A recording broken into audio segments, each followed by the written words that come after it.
এদিকে দক্ষিণ লেবাননে আরও আগ্রাসী হামলা চালিয়ে যাচ্ছে দখলদার ইসরায়েল। জাতিসংঘ বলছে গড়ে প্রতি ২৪ ঘন্টায় একজন করে শিশু হত্যা করছে দখলদার সেনারা। ইউনিসেফের তথ্য মতে লেবাননে গেল এক সপ্তাহের হামলায় ১৫ জন শিশু নিহত এবং ৬২ জন শিশু আহত হয়েছে। ইরান যুদ্ধ শুরুর পর থেকে এ পর্যন্ত লেবাননে ৩,৩২৪ জনকে হত্যা করেছে ইসরায়েল।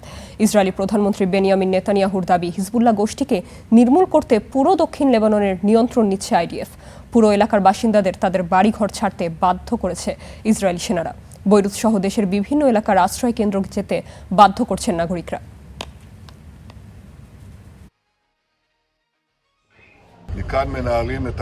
আমরা হিজবুল্লাহর বিরুদ্ধে যুদ্ধ করছি। দক্ষিণ লেবাননের নতুন অভিযানের পর আমরা সাফল্য অর্জন করেছি। আমাদের বাহিনী লিটানি নদী অতিক্রম করেছে, সেখানে তারা কৌশলগত নিয়ন্ত্রণমূলক অবস্থানে পৌঁছেছে। আমরা বৈরুত, বেক্কা ভ্যালি সহ দক্ষিণ লেবানন জুড়ে অভিযান চালাচ্ছি, সেখান থেকে হিজবুল্লাহকে পিছু হটাতে বাধ্য করছি।